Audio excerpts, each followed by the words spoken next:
Shalom Bapak Ibu Saudara-saudari yang dikasihi dan mengasihi Tuhan. Kita bersyukur kalau hari ini Tuhan boleh memberkati kita dan kita boleh ada sebagaimana kita ada. Ini semua karena berkat dan kemurahan dari Tuhan. Mari sebelum kita membaca dan merenungkan firman Tuhan, kita berdoa.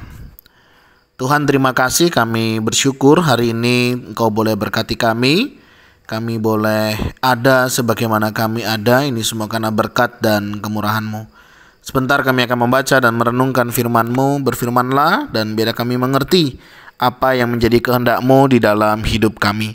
Kami berdoa di dalam nama Tuhan Yesus Kristus. Haleluya. Amin. Ayat bacaan kita hari ini terambil dari Injil Lukas pasal yang ke-9. Ayat yang ke-22 hingga yang ke-27. Saya akan membacakan di ayatnya yang ke-23. Katanya kepada mereka semua, "Setiap orang yang mau mengikut aku, ia harus menyangkal dirinya, memikul salibnya setiap hari, dan mengikut aku." Amin. Demikianlah firman Tuhan. Mari kita merenungkannya. Bapak Ibu Saudara yang dikasihi dan mengasihi Tuhan, menjadi pengikut Tuhan itu tidak harus menderita. Artinya bukan berarti kalau penderitaan yang Bapak Ibu alami hari ini itu pasti karena mengikut Tuhan. Saya banyak menemukan banyak orang sering berkata, ya beginilah nasib saya sekarang setelah saya ikut Tuhan, saya ditolak keluarga, saya tidak lagi disukai oleh teman-teman saya tidak lagi bisa begini, saya tidak lagi bisa begitu ya. Sering sekali saya mendengar pernyataan kalimat seperti ini, di mana mungkin ada di antara mereka orang yang baru mengenal Tuhan dan kemudian ikut Tuhan, tetapi ada juga orang Kristen yang sudah lama. Bapak Ibu Saudara, saya mau katakan bahwa menjadi orang Kristen itu tidak harus menderita. Tetapi kalaupun penderitaan itu menjadi bagian kita, kita siap ya. Jadi artinya bukan berarti kalau Bapak Ibu Saudara menjadi orang Kristen harus menderita ya. Kalau tidak menderita, tidak mengalami masalah, tidak mengalami beban, bukan berarti tidak menjadi orang Kristen. Tidak demikian ya. Jadi kita menjadi orang Kristen itu tidak harus menderita, tetapi kalaupun harus menderita, kita siap. Ini sesuatu yang penting untuk menjadi bagian di dalam hidup kita. Karena sebagaimana di dalam bagian ini ya, ada hal-hal tertentu yang harus menjadi harga yang harus dibayar ketika kita itu mengikut Tuhan. Contohnya saja di ayatnya yang ke-23, katanya kepada mereka semua, Yesus berkata kepada semuanya, bahwa setiap orang yang mau mengikut aku, yang pertama Bapak Ibu Saudara dikatakan ia harus menyangkal dirinya. Berbicara tentang penyangkalan diri, ini artinya kita berani mengutamakan kepentingan Tuhan di atas kepentingan kita. Jadi kalau kita berani menyangkal diri kita berani mengutamakan apa yang menjadi kepentingan Tuhan. Menjadi orang Kristen itu gampang Bapak Ibu Saudara ya. Saudara bilang saya mau jadi orang Kristen, selesai. Tetapi menjadi yang tidak mudah adalah bagaimana kita menghidupi kekristenan itu sendiri. Ya salah satunya ini, ya berani menyangkal diri. Saya percaya setiap kita punya ego, setiap kita punya keinginan, setiap kita punya kebutuhan, dan setiap kita itu biasanya ada hal-hal yang menjadi harapan kita. Nah, bagaimana kita meletakkan seluruh harapan, ego kita, keinginan kita itu di bawah kaki Tuhan. Ya, tidak lagi mengutamakan kepentingan diri sendiri tetapi lebih mengutamakan kepentingan Tuhan. Bagaimana misalnya dalam satu pelayanan lebih mengutamakan apa yang Tuhan mau dibanding dengan apa yang kita inginkan. Jadi berbicara tentang penyangkalan diri ini berbicara tentang ego kita. Apakah kita siap meninggalkan ego kita dan lebih mengutamakan kepentingan Tuhan? Ya. Ada banyak orang ketika diajak terlibat misalnya ya dalam pelayanan, ya sah-sah saja, wajar-wajar saja begitu ya. Mereka lebih mengutamakan diri mereka, tetapi ini menjadi satu harga yang harus kita bayar ketika kita itu ikut Tuhan. Ya, berani nggak kita sangkal diri untuk kita? Ya mungkin menjadi jemaat biasa itu lebih enak. lebih nyaman ya, tidak memikirkan gereja, tidak memikirkan pelayanan, datang, duduk, dengar pujian, nyanyi pujian, dengar firman, selesai ibadah pulang. Itu memang paling enak Bapak Ibu Saudara ya. Tetapi kita dipanggil bukan untuk itu. Gitu ya. Kita dipanggil ya untuk melayani. Kita dipanggil ya juga untuk memberi diri, terlibat di dalam pekerjaan Tuhan. Bayangkan kalau semua jemaat, setiap kita orang Kristen berpikir demikian. Siapa yang akan melayani? Siapa yang akan mengerjakan pekerjaan itu? Nah Bapak Ibu Saudara, hari ini bagaimana penyangkalan diri kita? Apakah kita lebih memikirkan kenyamanan kita? Atau kita juga lebih memikirkan apa yang menyenangkan hati Tuhan? Pertanyaannya sederhana, sudahkah kita terlibat di dalam kegiatan di gereja? Di gereja kita itu ada pemuritan. Pemuritan memang sebagian orang tidak nyaman. Karena harus belajar firman, belajar merenungkan, belajar menerapkan. Kalau kita tidak belajar firman, apa identitas kita? Apa yang menjadi pegangan hidup kita?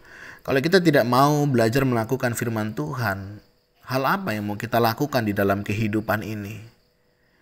Terlibat di dalam pelayanan tentunya sudah menjadi bagian harga yang kita bayar.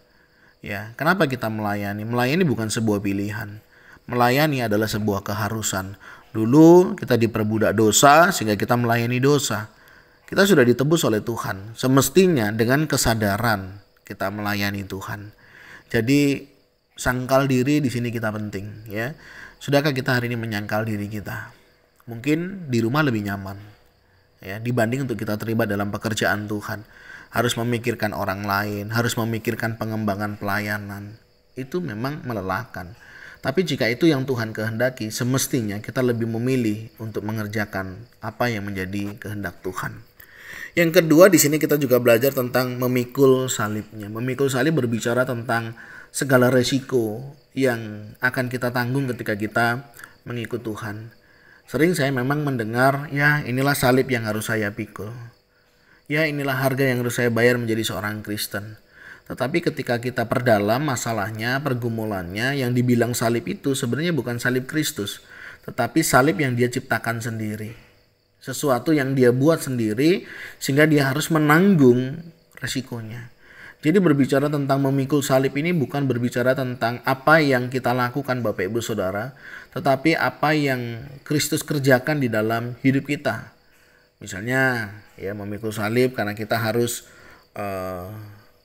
menanggung ya konsekuensi ketika kita ikut Tuhan ya di dalam pekerjaan, di dalam kehidupan sehari-hari yang karena berhubungan memang karena iman kita, bukan karena masalah pribadi kita, bukan karena masalah relasi kita. Yang seolah-olah itu adalah salib yang kita pikul dari Tuhan yang padahal itu diciptakan oleh diri kita sendiri. Nah di sini tentunya kita membutuhkan hikmat yang datangnya dari Tuhan. Sehingga apa yang kita kerjakan, segala sesuatu yang mungkin hari ini kita pikul, memang karena Injil.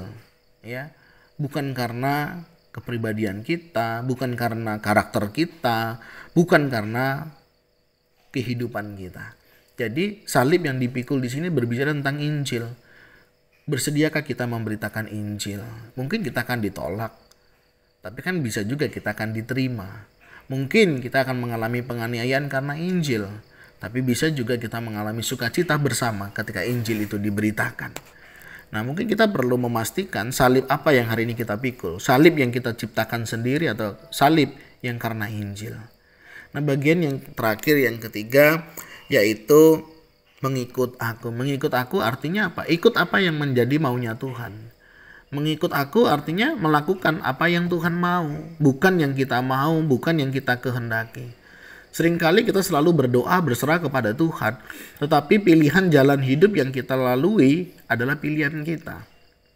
Kita tidak bersandar kepada Tuhan, kita juga tidak mengandalkan Tuhan di dalamnya. Kita mau ikut Tuhan, tetapi cara-cara yang kita lakukan masih cara-cara kita. Nah Bapak Ibu Saudara, mari ketika kita mau ikut Tuhan, ikut cara mainnya Tuhan. Apa yang Tuhan kehendaki, apa yang Tuhan mau di dalam hidup kita, itu yang semestinya kita lakukan.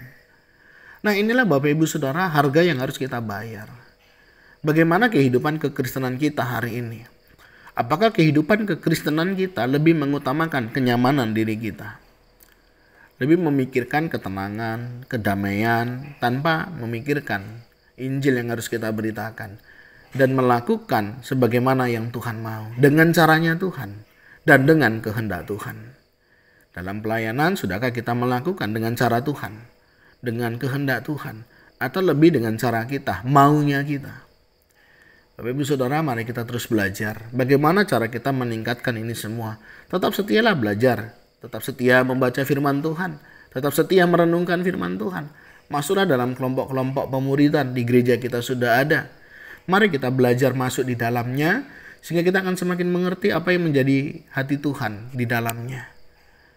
Kalau kita mengerti apa yang menjadi isi hati Tuhan, dan kita punya kerinduan, saya yakin dan percaya, kita akan menjadi orang-orang yang lebih efektif dipakai oleh Tuhan di dalam setiap kehidupan ini. Mari Bapak Ibu Saudara, apa yang Tuhan percayakan hari ini, kita kerjakan dengan sebaik-baiknya. Mari kita lakukan dengan hati dan cinta kita kepada Tuhan, karena Tuhan sudah lebih dahulu mengerjakannya di dalam kehidupan kita. Dan kiranya Allah Tuhan kita menolong, memampukan kita mengerjakan apa yang menjadi bagian kita di dalam kita mengiring Dia. Tuhan, terima kasih, kami bersyukur hari ini Engkau boleh berkati kami boleh ada sebagaimana kami ada, ini juga karena berkat dan kemurahan-Mu. Bersyukur untuk panggilan menjadi anak-anak-Mu, kami bersyukur Engkau boleh memilih kami sadar bukan kami yang memilih Engkau, tetapi Engkau lah yang sudah memilih kami. Tolong kami, bawalah kami, untuk kami boleh hidup seturut dengan kehendak-Mu. Dalam segala tantangan, harga yang harus kami bayar, biarlah kami juga boleh siap di dalam menghadapinya. Terima kasih ya Tuhan, berkati untuk setiap kami dalam menyatakan iman, baik yang sudah lama menjadi orang yang percaya ataupun yang baru. Kiranya Tuhan juga berikan kami roh hikmat, untuk kami juga boleh hidup seturut dengan kehendak-Mu. Berkati untuk para petobat baru yang mungkin mereka sedang mengalami pergumulan perjalanan imannya, biarlah mereka tetap kuat di dalam Engkau. Terima kasih ya Tuhan, yang juga berdoa untuk kehidupan kami, iman kami, kesehatan kami, biar Engkau juga tetap menjaga, memelihara, sehingga hidup kami senantiasa hidup yang memuliakan nama-Mu. Terima kasih ya Tuhan, ini doa dan seru kami yang kami naikkan di dalam nama Tuhan Yesus Kristus. Haleluya. Amin. Bapak Ibu Saudara, demikianlah renungan kita hari ini. Kiranya Tuhan Yesus menolong dan memampukan kita untuk kita boleh mengikutnya. Tuhan Yesus memberkati kita sekalian. Shalom.